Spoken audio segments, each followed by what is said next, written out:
వేదిక పైనున్న గౌరవ ముఖ్యమంత్రి శ్రీ నారా చంద్రబాబు నాయుడు గారికి, బోఫర్స్ కుంభకోణాన్ని బయటికి తీసుకొచ్చిన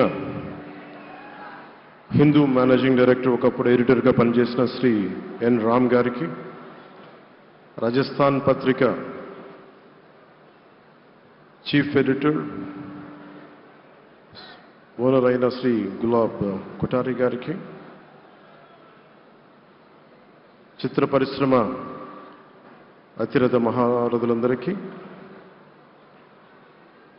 శ్రీ రామాచార్య గారి కుటుంబ సభ్యులు, వారి అబ్బాయి శ్రీ సుమన్ గారికి, శ్రీమతి శైలజా కిరణ్ గారికి, శ్రీమతి విజయేశ్వరి గారికి, రామోజీరావు గారి మనవలకి మనమనాలకి ప్రత్యేకించిన హృదయపూర్వక నమస్కారాలు. ముఖ్యంగా ఆయనతో పాటు వెన్నంటే ఉన్న ఆయన ఈనాడు పత్రికా కుటుంబానికి, జర్నలిస్ట్ కుటుంబానికి,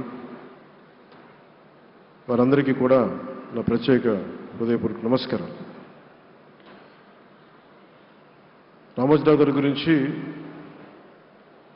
అందరూ చెప్పిన దానికంటే కూడా నాకు నా పర్స్పెక్టివ్లో, నా అనుభవంలో నేను చూసిన రామోజీరావు గారిని మీ కొద్ది సంఘటనలు పంచుకుంటాను.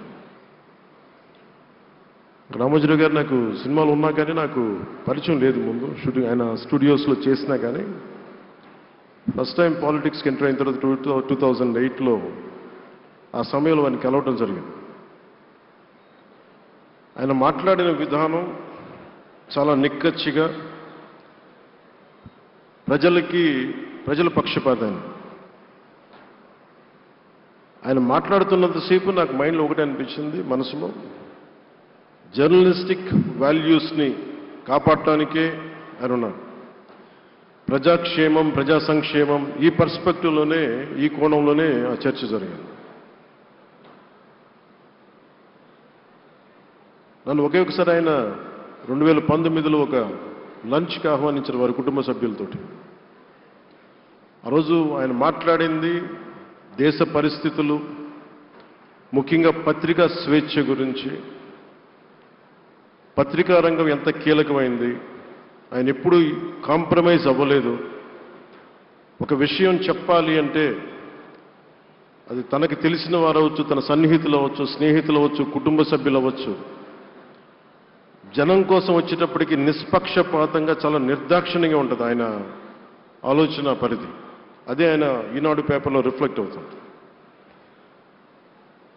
నేను చాలాసార్లు అనుకునేవాడిని, ఒక వ్యక్తికి ఇంత, ఆయన ఆ రోజు లంచ్ తర్వాత కూర్చున్నప్పుడు ఆయన మాట్లాడుతుంటే ఆయన వేదన నేను చూశాను. ఆయన నలిగిపోతున్నారు. నిజంగా పత్రికా స్వేచ్ఛ ఎంత అవసరం దేశానికి, ప్రజాస్వామ్యానికి ఎంత కీలకమైంది, అది ఆయన చెప్తుంటే ఆయన ఆవేదన నాకు అర్థమైంది. అలాంటి వ్యక్తి మీద ఎన్ని రకాల ఇబ్బందులు పెట్టారో మనందరికీ తెలుసు. ఒక పేపర్ ఒక్కటే నడపటం చాలా కష్టసాధ్యమైంది. కానీ దాంతోపాటు ఆయనకి నష్టపోవడానికి, జనరల్గా అలాంటి విలువలు, కమిట్మెంట్ ఉన్నవాళ్ళు మిగతా వ్యాపారాలు అంటే ఆయన్ని అన్ని రకాలుగా దాడులు చేయడానికి చాలా తేలిక. అలాంటి దాడుల్ని తట్టుకుంటూ యాజ్ ఎ జర్నలిస్ట్ ఆయన అన్కాంప్రమైజింగ్ యాటిట్యూడ్, అన్కాంప్రమైజింగ్ వాలర్, అవన్నీ ఆయన్ని నాకు చూస్తే చాలా చాలా ఆనందం వేసింది. ఆయన ఒకటే చెప్పారు నాకు, your upcoming political leader, I wish you all the best. నీ జీవితంలో నువ్వు కాంప్రమైజ్ అవ్వకు, what ever you believe in, నువ్వు ఏదైతే నమ్ముతావో దాన్ని త్రికరణ శుద్ధిగా చేయని చెప్పి ఆయన చెప్పింది నేను ఈ రోజుకి మర్చిపోలేను. అలాంటి మహానుభావుడు సంస్మరణ సభకి నేను ఈరోజు ఇక్కడికి రావటం, ఆంధ్రప్రదేశ్ ప్రభుత్వం భాగంగా నాకు నిజంగా చాలా ఆనందంగా ఉంది. రైట్ టు ఇన్ఫర్మేషన్ యాక్ట్ దారిలో చూస్తూ ఉంటుంది దాకా ఎగ్జిబిషన్లో 2008 రైట్ టు ఇన్ఫర్మేషన్ యాక్ట్లో ప్రజలకు ప్రతిదీ తెలియాలి, ప్రభుత్వంలో ఏం జరుగుతుంది, ప్రభుత్వం ఏం తీరుతలు ఎలా ఉంది అని. దానికోసం ఆయన అందరినీ కలిపి ఆంధ్రప్రదేశ్లో, ప్రత్యేకించి ఉమ్మడి ఆంధ్రప్రదేశ్లో ఆయన ఒక ఉద్యమకర్తగా కూడా వ్యవహరించారు. ఒక ఆర్టీఐ లాంటి థాట్ ప్రాసెస్ ఉండాలి అంటే ఒకటే ఉంటుంది, ఇది ఏమి జరిగినా ప్రజలకి తెలియాలి. ప్రభుత్వంలో ఉన్న రాజకీయ వ్యవస్థ ఏమి చేసినా ప్రజలకి తెలియాలి, వారికి అండగా ఉండాలని చెప్పి ఆయన చేసిన ఈ యజ్ఞం చాలా జటిలమైంది, చాలా కష్టమైంది. పత్రికా రంగంలో విస్తరించిందే కాకుండా సినిమా నిర్మాణ రంగంలో కానీ, స్టూడియోస్ కానీ, హోటలియర్గా కానీ ఇవన్నీ చాలా చేసి ఉండొచ్చు. కానీ ఆయన క్రక్స్ ఆఫ్ రామోజీరావు గారిది మోస్ట్ ఇన్స్పిరేషనల్ జర్నలిస్ట్. ఇందాక కొల్లూరు పార్థసారథి గారు చెప్పిన, ఇందాక అమరావతి నుంచి నాయ ఎమ్మెల్యే గారు మాట్లాడినా కానీ, పార్థసారథి గారు చెప్పినా కానీ ఆయనకి ఖచ్చితంగా ఒక విగ్రహం పెట్టాలని. ఎందుకంటే జర్నలిస్ట్ విలువల్ని కాపాడి ఆయన ఎందుకు ఇన్స్పిరేషన్ అంటే ఎన్ని కష్ట నష్టాలు వచ్చినా, ఒక జర్నలిస్ట్గా ఉండటం వేరు, ఒక పత్రికాధిపతిగా ఉండి అన్ని ఒడిదుడుకులు ఎదుర్కొని ఆయన కుటుంబాన్నంతా బెదిరించినా కానీ ఏమి చేసినా కానీ జనరల్గా కుటుంబ సభ్యులు కష్టం వస్తే నలిగిపోతాం. కానీ అది కూడా దాటుకొని నేను నా జర్నలిస్ట్ వాల్యూస్ నేను కాంప్రమైజ్ అవును, ఏదైతే జరగనని చెప్పి ఆయన కూర్చోబెట్టి at the cost of his family members also he vent ahead and uphold the journalistic values. వారికి దానికి చాలా చాలా సాహసంగా నాకు చాలా ఆనందం వేసింది. ఆయన ఆఖర్లు ఎలక్షన్ రిజల్ట్స్ వస్తాయి, ఎప్పుడు వస్తాయి వీటన్నిటి అనుకున్న టైంలో నేను ఒకటి అనుకున్నాను, ఆయన ఆరోగ్యం క్షీణిస్తూ ఉంది, బాగుండా ఆయన ఈ విజయ వార్త వింటారా లేదా అనేది నేను ఒకటి ఆలోచిస్తూ ఉన్నాను.